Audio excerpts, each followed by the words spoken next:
বমি চাটতে হলো। তাহলে প্রতিদিন যারা মুখ্যমন্ত্রী যা বলেছেন আর সেই নিয়ে চিৎকার করছে গুন্ডা দমন আইন, গুন্ডা দমন আইন, তো সবচেয়ে বড় গুন্ডা তো তিনি হয়ে গেছেন এখন, কারণ বিরোধীদেরকে ভয় দেখাচ্ছে। এখানে দাঁড়িয়ে মুখ্যমন্ত্রী একটা সাম্প্রদায়িক রাজনীতি করছে। তাহলে এটা বুঝতে হবে যে বিজেপির শাসনে এবং বিজেপির পুলিশে থেকে সাংবাদিকরাও নিরাপদ। আমি জানি তোমাদের তো আগে থেকে বলে দিচ্ছি, এটা জিজ্ঞেস করতে হবে একদম। এটা সেই কথা বললে তো খারাপ লাগছে তোমাদের। আমি তো সত্য কথাটা বলি, তোমরা দেখাবে না, তোমাদের কোনো মিডিয়াটা দেখাবে না, দেখাবার সাহস থাকবে না, কারণ টাকা পয়সা দিয়ে খবর তৈরি হয় এখন।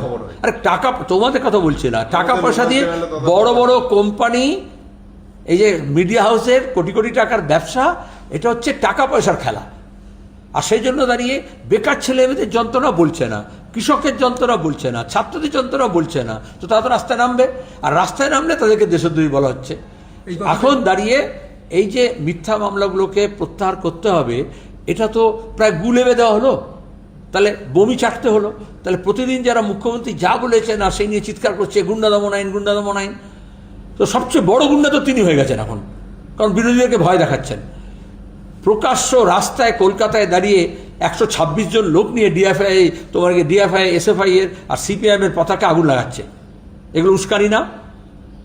বিমান বসুর নামে ব্যক্তিগত আক্রমণ করে স্লোগান দিচ্ছে, এগুলো উস্কানি নয়? তাহলে আসলে মমতা ব্যানার্জি বলেছিলেন তিনি গুন্ডা কন্ট্রোল করেন, আর মমতা ব্যানার্জির কাছ থেকেই শিক্ষিত হয়ে শুভেন্দু এখন সেই গুন্ডাদের নামিয়ে রাজনীতি করার চেষ্টা করছে।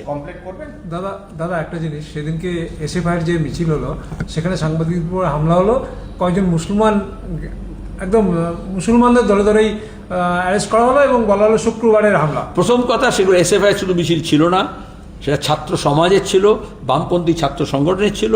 তারপরে যে ছেলেকে ধরেছে সে তো বলছে আমি ছাত্র পরিষদ, আমাদের সিদ্ধান্তে আমি এসেছিলাম, যাকে দিয়ে ওই খালি পায়ে হাঁটালো। তো তাদের ভিডিওটা দেখেছো? তাহলে দাঁড়িয়ে অন্য সব সংগঠনও যুক্ত হয়েছিল, ব্যাপক মানুষ এসেছিলেন। যন্তর মন্তরেও কি শুধু কংগ্রেস পার্টি ছিল? কংগ্রেস পার্টির আহ্বান হয়েছিল, কিন্তু ওয়াংচুকের সমর্থনে, কংগ্রেস পার্টির আন্দোলনের সমর্থনে তোমার গিয়ে আইসা, এসএফআই, ডিএফআই, অন্যান্য বামপন্থী ছাত্র সংগঠন, এনএসইউআই সবাই নেমেছিল। এখানে দাঁড়িয়ে মুখ্যমন্ত্রী একটা সাম্প্রদায়িক রাজনীতি করছেন, তিনি ধর্মের না দোহাই দিচ্ছেন। দিল্লিতে যেরকম জুনেদকে ধরেছে, আচ্ছা শিখ, তারপরে খ্রিশ্চান ফাদার্স, তারপরে হচ্ছে মুসলিম ধর্মাবলম্বী ব্যবসায়ী, হকার্স, ফেরিওয়ালা সবাই এসে খাবার খাইয়েছে ওই সব ছেলে মেয়েদেরকে, আন্দোলনরতদেরকে। কিন্তু আমরা কৃষক আন্দোলনের সময় দেখেছিলাম, ছাত্র আন্দোলনের সময় দেখলাম, যারাই আন্দোলনকে সহযোগিতা করছে, যারা ফেসবুকে পোস্ট করেছে, যারা দাবি দাওয়াকে সমর্থন করেছে, তাদের বিরুদ্ধে মিথ্যা মামলা হয়েছে। এখানে মুখ্যমন্ত্রী সংবিধানে শপথ নিয়েছেন যে ধর্মের ভিত্তিতে বাদবিচার করবেন না, ধর্মনিরপেক্ষভাবে কাজ করবেন, কিন্তু অ্যাসেম্বলিতে দাঁড়িয়ে তিনি কয়েকটা মুসলমান নাম বললেন, এবং আমি চ্যালেঞ্জ করছি যে নামগুলো বলেছেন সেগুলো তো তৃণমূলের যে অংশটা বিজেপির সঙ্গে গিয়েছে তাদের নাম বলেছেন, কারণ তিনি এখন একটা পোষা বেড়ালের মতো পোষা তৃণমূল তৈরি করেছেন, এবং তারা যেমনটা বলছে কাকে তুলতে হবে কাকে নামাতে হবে সেগুলো বলছেন। আমরা তো বলেছি যে সাংবাদিকদের অভিযোগ থাকে সেটা সরকারের দায়িত্ব তাদের নিরাপত্তা বিধান করা। তাহলে ওখানে অত পুলিশ ছিল, কি করছিল? যত পুলিশ ছিল তার থেকে বেশি বজরং দল, আরএসএস এর গুন্ডারা তোমার গিয়ে লাঠি নিয়ে আর তোমার গিয়ে সাদা পোশাক ওখানে দাঁড়িয়েছিল। তো তারা কি করছিল? তাহলে এটা বুঝতে হবে যে বিজেপির শাসনে এবং বিজেপির পুলিশে থেকে সাংবাদিকরাও নিরাপদ নয়। কিন্তু এখন যেভাবে এটাকে গিয়ে সাম্প্রদায়িকতা রং লাগানো হচ্ছে, এটা এই আন্দোলন প্রমাণ করে দিয়েছে যে সরকারের বিরুদ্ধে আন্দোলন হলে জাত পাত ধর্ম বর্ণ নেশা ভুলে গিয়ে মানুষ একটা হয়ে লড়াই করে এবং তাতে সাফল্য আসে। দুর্গাপুর নগর নিগমের নির্বাচন এখনো পর্যন্ত বকেয়া রয়েছে, তৃণমূল আমল থেকে প্রায় 4 বছর পেরোতে চললো, এখনো পর্যন্ত নির্বাচন হলো না। রাজ্যে নতুন সরকার প্রতিষ্ঠা হলো, তো তারপর থেকে সিপিএমকে আর সেভাবে দুর্গাপুর নগর নিগমের নির্বাচন নিয়ে পথে নামতে দেখা যাচ্ছে না, এই অভিযোগ করছে দুর্গাপুরের নাগরিক সমাজ।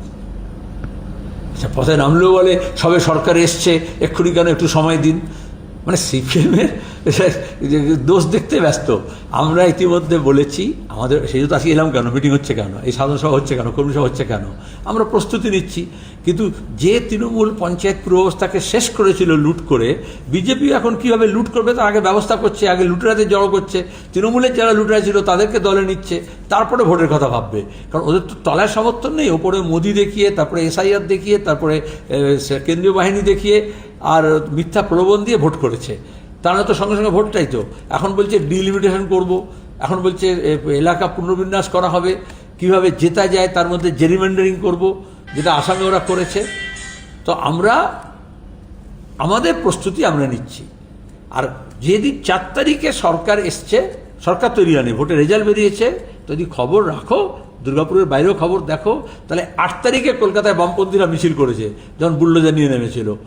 তারপরে যেখানেই বস্তি উচ্ছেদ হয়েছে, হকার উচ্ছেদ হয়েছে, রেল স্টেশনে হোক, রেল হকারদের হোক, সেখানে লাল ঝান্ডাই তো নেমেছে।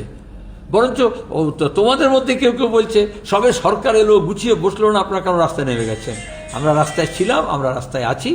আমরা বলেছিলাম যে তৃণমূলের হয়ে এত মিডিয়া এত প্রচার করতো, তারা যেরকম গলে গেল, সেরকম এখন বিজেপির জন্য মিডিয়া অন্তত গলে যাতে না যায়, আমরা তার জন্য প্রস্তুত আছি।